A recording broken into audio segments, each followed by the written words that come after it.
mteja wangu kutoka natokea na Ngarambe. Ni mkoa gani uko? Mkoa Mtwara, wilaya ya Nyumbu. Mkoa wa Mtwara, wilaya na Nyumbu. Umepata nini hapa? Nimefuata Pawatila. Pawatila kaja kununua Pawatila risiti kwa nini? Ile risiti ya mauziano. Iko hapa. Chris. Kaja kununua Pawatila. Pawatila iko inakuja sasa. Na tela yake. Usogea kabisa hiyo. Ina tela.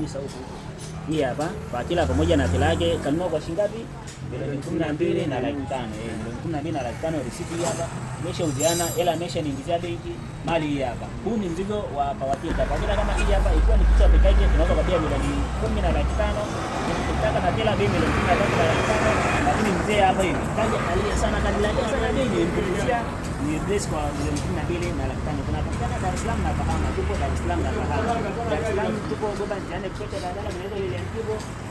Lakini Kahama tupo Bijankola. Karibuni sana kwa mashine bora za kilimo na ufugaji. Tunazungumziaje huduma ile ipata? Huduma ile ipata ni bora. Ndio. Lugha nzuri. Ndio. Na naahidi kwamba siku nyingine nitakuja. Ndio. Ninabidi hapa kwa ajili ya kupata mashine ya kupalilia. Sasa kitu gani mwingine hapa anasema naye anahitaji kufanyaje? Lakini tuwasiliane kwa njia ya simu. Kulingana na bango unaitwaje huko? Na Ngarambe. Lindi Mtwara huko. Ndio hivyo. Kwa wateja ambao mko Lindi Mtwara, kwa mahitaji ya Pawatila, taweka namba za simu hapo, mtatupigia. Katika Dar es Salaam sio lazima uagizie. Kama alivyofanya mzee wangu hapa, unapanda gari, unafika Dar es Salaam, unakuja nyumbani mwenyewe unanunua.